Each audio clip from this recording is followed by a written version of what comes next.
Radheshyam Japo Hare Krishna Hare Ram Bhajonitaya Gauranga Radheshyam Japo Hare Krishna Hare Ram Tvameva Mata Cha Pita Tvameva Vandushka Sakha Tvameva Vidyam Dravinam Tvameva Sarvamam Deva Deva. Srimad Bhagavatam, Book 2, Discourse 7, The Stories of the Lord's Sportful Descents.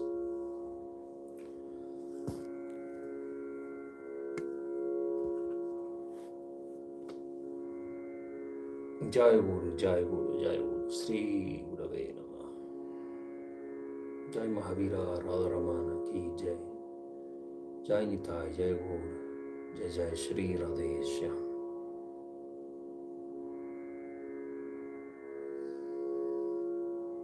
Discourse 7, Srimad Bhagavatam 2.7.1. Brahma continued, Brahma Uvacha. When the infinite Lord assumed the form of the divine board, representing all kinds of sacrifices, and determined to lift the earth from the bottom of the ocean, Hiranyaksha, the very first progeny of deity, came upon him for an encounter inside that great ocean, and the Lord tore him to death with his tusk, even as Indra, he wielder of the thunderbolt, clipped the wings of the mountains. 2. Next, he was born as the son of Ruchi and his wife Akuti, under the name of Sujagnya, and begot through his consort Dakshina a group of gods who bore the title of Suyama. When as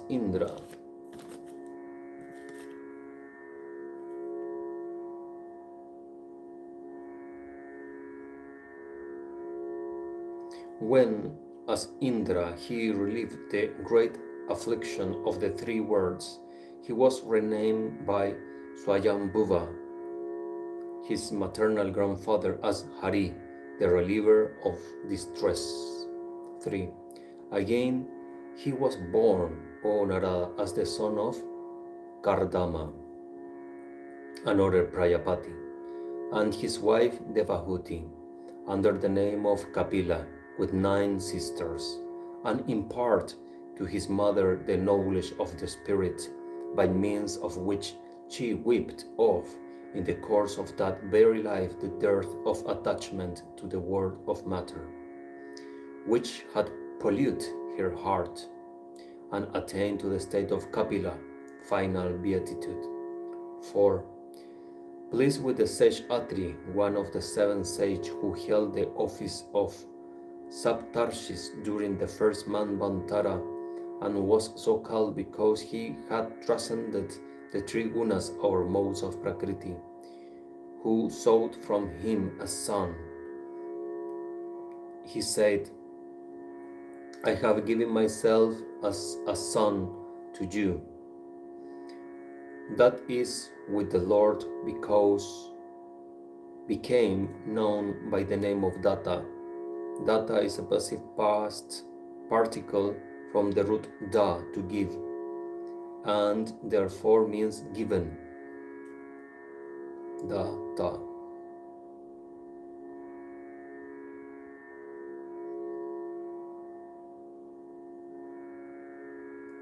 When he was born as a son of Atri, purified in body by the dust of his lotus feet, Jadu, Sahasra Bahu, who was born in the clan of Kshatriyas, bearing the title of Haihaya, and other kings realized the twofold consummation of yoga in the shape of enjoyment and liberation. 5. At the dawn of creation, I, Brahma, practiced austerity, for the purpose of creating the various worlds.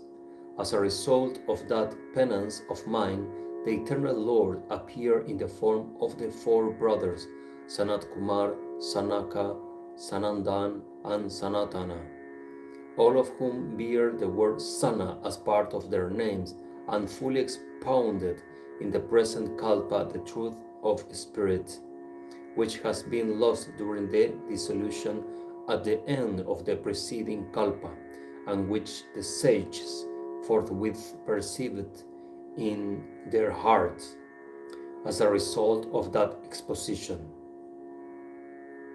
6. Of Murti, a daughter of Daksha and the wife of Dharma, the god of virtue, he was born as the twin sages Narayan and Nara, who were unequal in the glory of their austere penance. The celestial nymphs who accompanied the god of love as his army to conquer them beheld their other nymphs as charming as themselves evolved by dint of their yogic power, and could not violate the sanctity of their vow. 7. Pious souls like Lord Shiva may burn down the god of love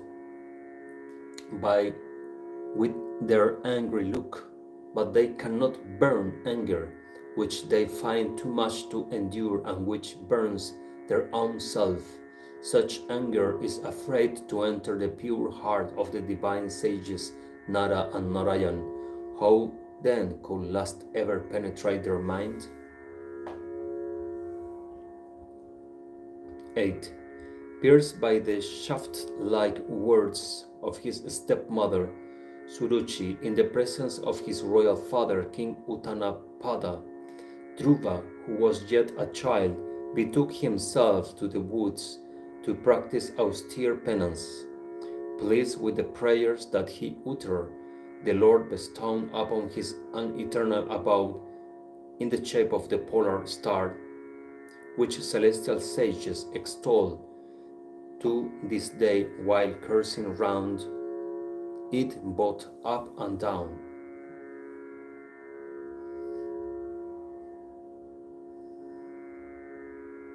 9. King Bena, a descendant of Dhruva, having gone astray, all his power and fortune was burned by the thunderbolt of the Brahmanas, cursed, and he was about to descend into hell.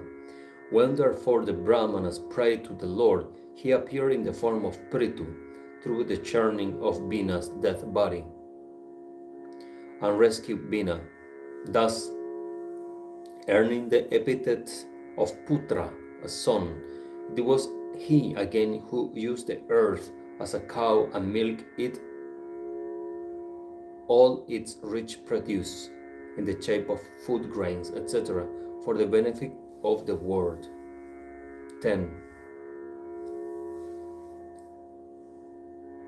He was further born of King Nadhi and his wife Sudevi, Meru Devi, as Rishabha, who having completely rid himself of all attachment and truly composed his mind and senses, established himself in his spiritual essence and regarding everything with equanimity, practiced uninterrupted meditation, appearing as an idiot, which state had been spoken of by great seers as the state of Paramahamsa, one who is ever absorbed in abstract meditation. 11. The same Lord who presides over and is worshipped in all sacrifices personally appeared at my sacrifice as Ayagriva, with a golden complexion, who is Veda personified and represents all the sacrifices and all the deities in his person, and from whose nostrils, even as he breathed, issued forth the holy Vedas. 12. During the universal dissolution at the end of the sixth or Chakshusha Manvantara, that preceding the present one, The would-be Manu, King Satyavrata, beheld the Lord in the form of the divine fish, who, being the state of the earth that appeared in the form of a boat,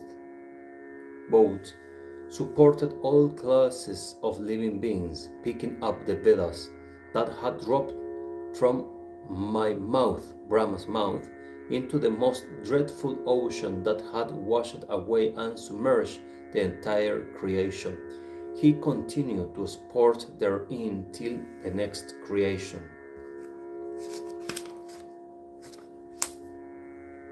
13. When the leaders of the immortals and the Danava chiefs commenced churning the ocean of milk to get nectar out of it, the primal deity assumed the form of the divine tortoise and bore on his back Mount Mandara, which served as the churning rod. Now, as the mountain revolved on his back, the friction relieved the itching thereon and brought him a nap. 14. In order to dispel the great fear of the gods, the Lord assumed the form of a man-lion, Nrsimha, with a face which looked most frightful on account of his restless eyebrows and moving jaws. When the demon chief Hiranyakashipu, elder brother of Hiranyaksha,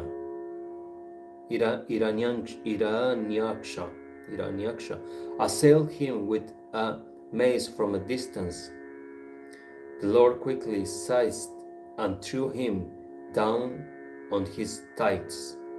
And even as he tried to wriggle out, the Lord ripped up his belly with his claws. Jai Nishingadev, Jai Nishingadev, Jai Nishingadev. 15. Seized by the foot inside a lake by an alligator of vast strength, the famous elephant, who happened to be the leader of his herd, felt much distress and, holding up a lotus in his trunk, called out thus, O primal person, O protector of all the worlds, O Lord of sacred renown, whose names are auspicious to hear. 16. Hearing his invocation, the infinite Lord Sri Hari appeared on the scene, armed with his celebrated discus Sudarshan, mounted on the shoulders of Garuda, the king of the birds. He severed the head of the alligator with the discus, and taking the elephant, who sought his protection by his trunk, graciously rescued him from the enemy's mortal grip. 17. Though the youngest of all the 12 sons of Aditi, Lord of Vishnu, the deity presiding over sacrifices, was the foremost among them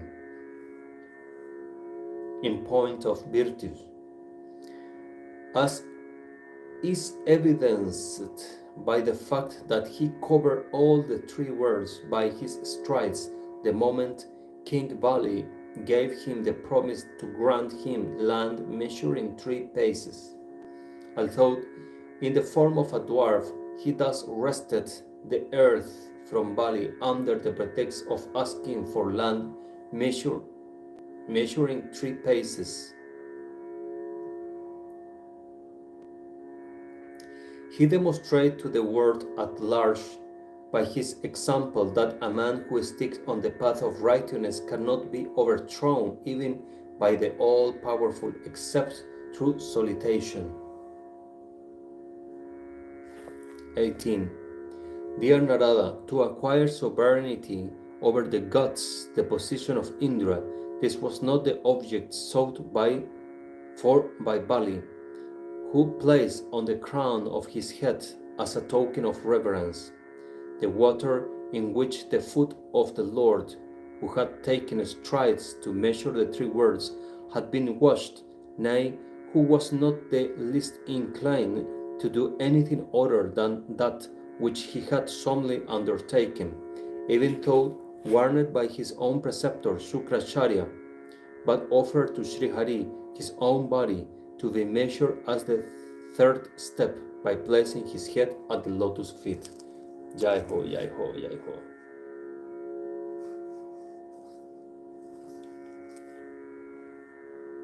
19.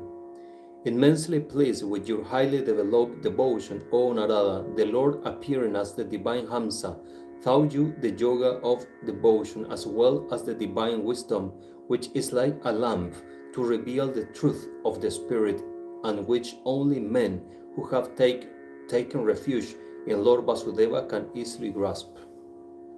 20. In the various Manvantaras, the Lord appearing as the Manu preserves the race of the Manus, and wields his authority over all the 10 directions, an authority which is unobstructed like the discus of the Lord Vishnu, Sudarshan, spreading by his exploits his charming glory up to the highest heaven, Satyaloka, which lies even beyond Maharloka, Janaloka and Tapoloka, and inflicting punishment in the capacity of Manu of the wicked kings of the time from time to time. And 21. And descending into this world as Dhanvantari, a king of Kashi, who is glory itself, the Lord of the very utterance of his name immediately cure the disease of men who suffer from numerous ailments. Nay, he won the rank of immortals and got a share in the sacrificial offerings. Note: the story of King Dhanvantari had been told at length in Harivamsa Parva 29, and there is a passage referring to him in Srimad Bhagavatam 9:17, 4-29. Again, it was he who taught to the world Ayurveda, the science of healthy and long life.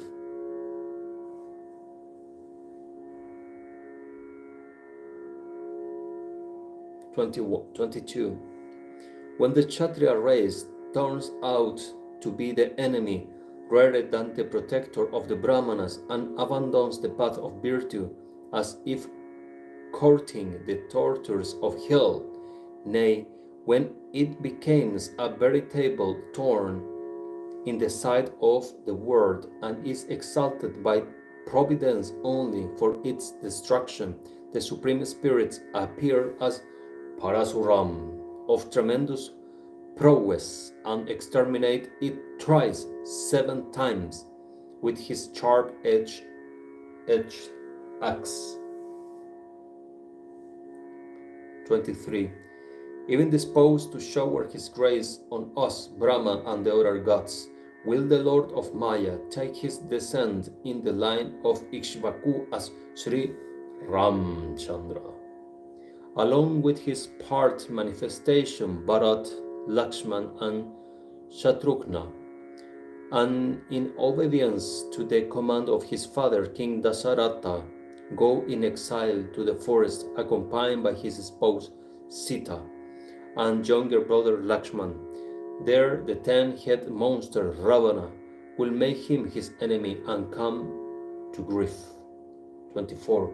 When Sri Ram reached the seashore intent like Hara, Lord Shiva, upon burning his enemy's city, the whole host of alligators, serpents, and crocodiles in the ocean will feel terribly oppressed by the very look of the Lord, whose eyes will turn crimson with wrath. Stirred by separation from his beloved consort Sita, and ocean with all his limbs trembling due to fear, will immediately allow him a passage.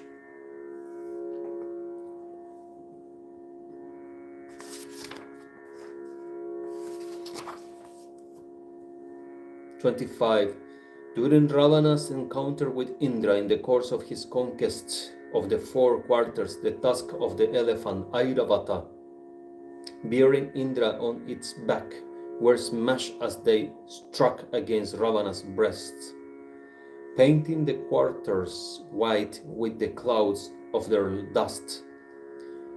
This made Ravana, the conqueror of all the quarters, laugh in exultation when whoever he carries off the Lord's spouse, Sita, and stalks with pride between the two contending armies on the battlefield of Lanka.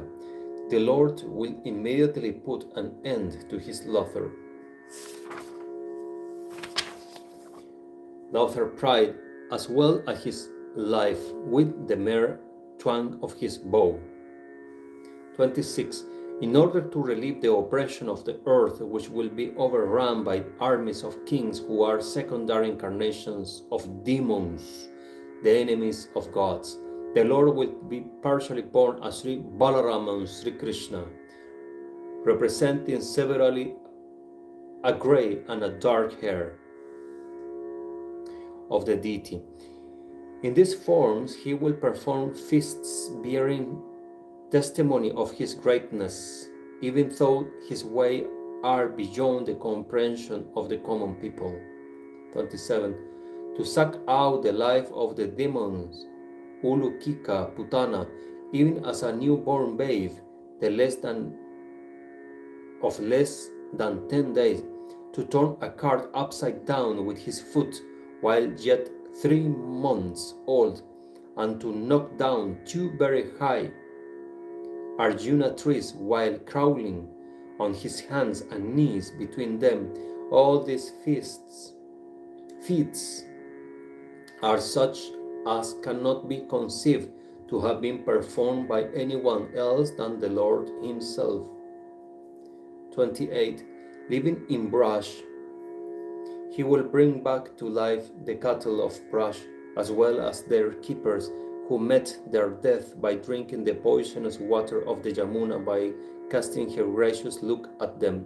And further, in order to purify the waters of the Yamuna, he will sport in that river and expel the serpent Kaliya, whose tongue is ever restless due to the vehemence of the fierce poison. 29. The same night when the dry forest of rushes surrounding them on all sides began to be consumed by the wildfire, and the entire brush is dead asleep on the bank of the Yamuna, the Lord of incomprehensible power with Balaram will ask them to close their eyes and save them from certain death. The exploits of the Lord will be indeed supernatural. 30. Every cord that his mother Yashoda catch hold on the being her child with will prove inadequate. Nay, when the cowherd lady Yashoda beholds the 14 spheres in his mouth, even as he yawned, she will at first be filled with dismay, and then she will be roused to a sense of his supreme divinity. 31. Again he will get rid of his father Nanda of fear and deliver him from Varuna's nose, and will further rescue the cowherd boys that will be shut up in caves by the demon Vyoma, Maya's son. Now he will take his own eternal and blissful abode by Kunta and people of Gokul, even though they remain working all day long and due to overexertion sleep as a log at night. 32. When on the yearly sacrificial offering to Indra, being stopped by the cowherds Nanda and others, the god of rain will pour down torrential showers all over the territory of Braj for the destruction of that land. The Lord, in his anxiety to protect them as well as their cattle, will, at the tender age of 7, graciously and sportfully hold up on his untiring hand Mount Govardhan, even as a tall mushroom, for 7 days consecutively. Jai Govardhan Maharaj. While sporting in the grove of Vrindavan on a night bright with the rays of the full moon, he will, as a prelude to his ras dance, pour out from his flute a sweet and prolonged melody, which will kindle the flame of love in the hearts of the young cowherdesses, and draw them to the lovely sport. In the court of the ras dance that follows, an attendant of Kubera, Sanka Chuda by name, will carry them off, and the Lord, while rescuing them, will sever his head. 33 is a note in this paragraph. Although the incident connected with Sankashuddha did not occur the very night of the famous ras dance took place, the two events have been promiscuously joined together, apparently because Brahma is making only a passing reference to the pastime of the Lord and is not so particular about details. Right. 34 and 35. Nay, demons like Pralamba, Denuka, who live in the form of a donkey, Baka, Keshi, and Arista, champion wrestlers such as Charuna, the elephant, Kamsa, the Janava hero, Kalayavan, the demon Naraka, Paundraka, who had assumed the false appearance of Sri Krishna and posed as the real Sri Krishna, and so on. Even so, other champions like Salva, Vivida, the monkey Shiv, Balvala, Dantavaktra, the seven bulls of King Nagnajit, the demon Sambara, King Vidurata, and Rukmi, brother of Rukmini, the kings of the Kambojas, the Matsyas, the Kurus, the Kikayas, the Sri Nyayas, and others, bragging warriors who will appear on the field of battle armed with a bow, will be slain by Sri Hari himself under the assumed names of Balaram, Arjuna, Bhima, and so on, and attains to his divine abode.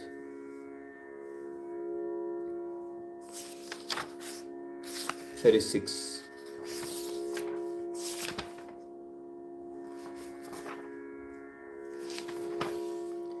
By flux of time, the intellectual caliber of men gets dwarfed, and their life too becomes short.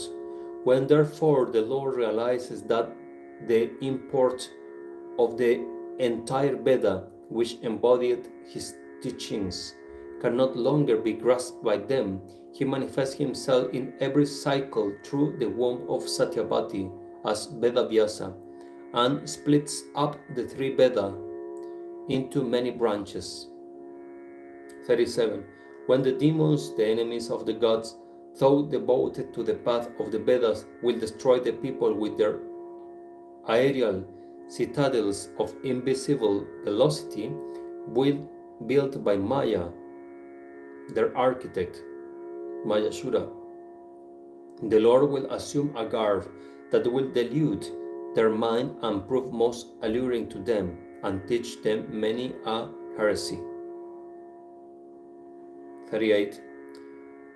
At the close of the Kali age, when there will be no discourse on Sri Hari, even in the residence of pious souls, when the twice born, the Brahmanas, the Kshatriyas, and the Vaishyas will turn heretics, and the Shudras will become the rulers of men, nay, when the uttering of Swaha, Swadha, and Pasat will be heard no more, when there will be no talk of sacrifices to devas, or offering oblation to the Manas, the Lord will appear as Kalki, the punisher of Kali.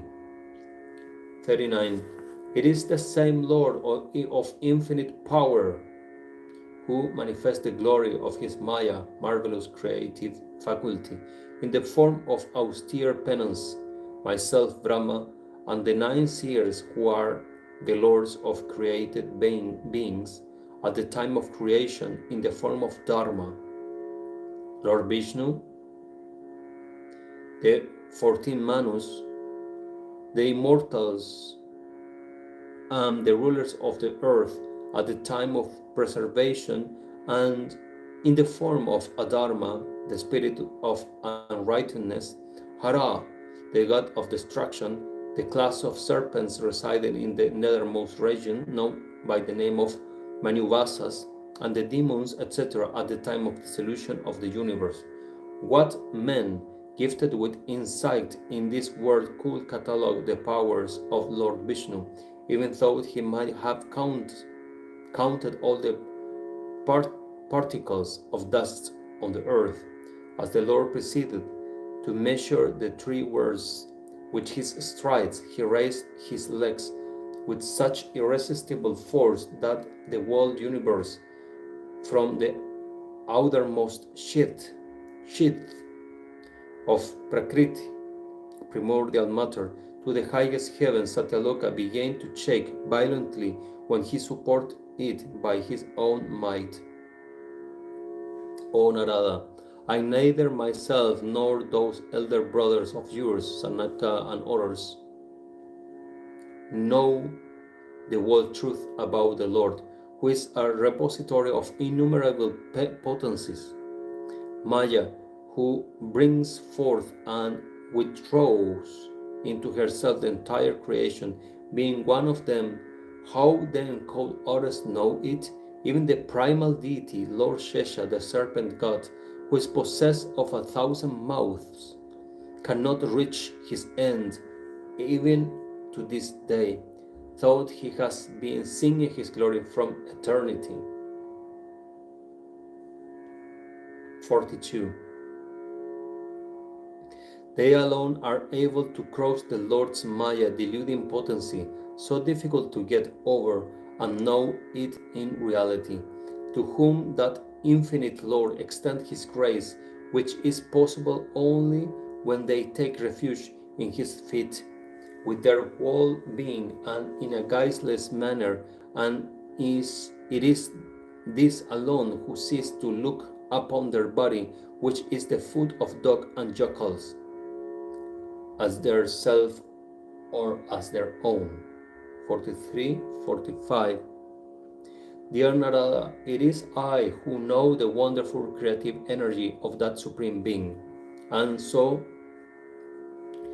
do you and your elder brothers, Sanaka and others, Lord Bhav, Shiva, Prahlada, the foremost of the deities, the celebrated Swayambhuva, Manu, and his wife Satarupa, as well as their sons and daughters, kings Prashinavarhi, Rivu, Anga, and Dhruva, even so kings Ikshvaku, the elder son of Vaivasvat Manu, Pururav, the son of Illa, Mukukunda, Videha, Janaka, Gadi, father of the celebrated sage Vishvamitra, Raghu, Ambarisa, Sagara, Gaya, Jayati, the son of Nahusa, and others, and similarly kings Mandata, Alarka, Satadanu, Anu, and Rantideva, Devavrata, Bhishma, the demon king Bali, as well as king Amurtaraya and Dilipa, the sages Saubhari, Utanka, Devala, Pipalada, Sarasvata, and Parasara, as well as kings Sibi and Burisena, and devotees like Uddhava, Bibhisana, Hanuman, Upendratata, Sukha, Arjuna, Purita's son, Arstisena, Vidura, and Shudradeva, known his Maya. 46. Women and Shudras, members of the laboring and artisan classes, as well as the Hunas, and Shavaras, and those leading a sinful life, nay, even lower animals such as birds and beasts, who have been thought to imbibe the virtues of the Lord's devotees. Much more, those who follow the teachings of the Vedas are able to realize the truth nature of the Lord's Maya and cross the same. 47. The substance of the Supreme Spirit is even most serene and free from fear and of the nature of absolute consciousness.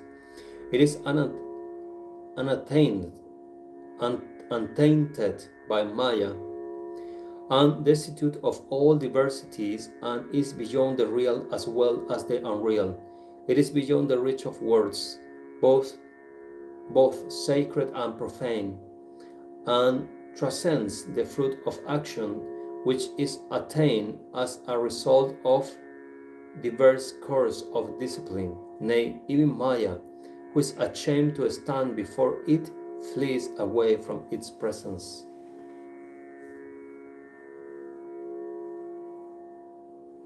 "48. That is the essential character of the Lord, the Supreme Person, which the wise realize as Brahma, the Absolute, which is free from sorrow and of the nature of eternal bliss.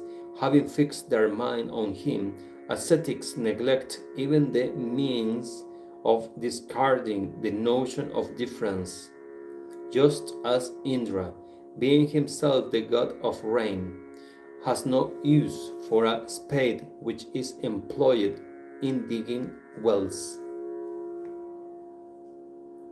49. It is the Lord again who bestows on men the fruit of his actions, for it is He who inspires all noble acts that are performed in accordance with the natural disposition of the doer, even when the body gets dissolved as a result of its constituents in the form of the elements being disintegrated. The unborn spirit, Jiva, dwelling in it, does not disintegrate like the ether. 50. Thus, have I talked to you in brief, dear child, about the Lord who creates the universe by His very thoughts. Whatever there exists as cause or effect is no other than Sri Hari, although the latter stands even apart from it. 51.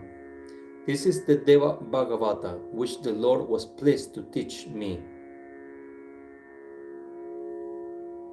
This is the Bhagavata which the Lord was pleased to teach me. It describes in brief the glories of the Lord. Will you now expand it? 52. Proceed with this work of amplification with a will that men may develop devotion to Lord Sri Hari, the universal spirit and the sustainer of all. 53. The mind of the man who proceeds to describe the Lord's Maya or approves or another describing it, or approves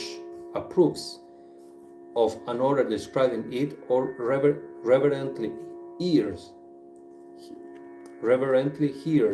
it described every day, is never deluded by Maya.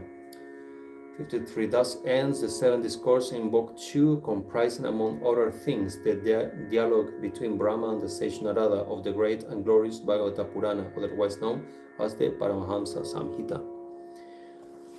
Truly, the English use on this translation is so difficult.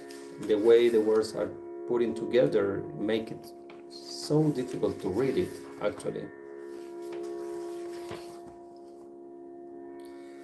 However, 53 shlokas telling about the main expansion or avatars of Sri Hari, Lord Sri Vishnu. I want to share something from my very personal point of view with you, because some of you will feel similar, and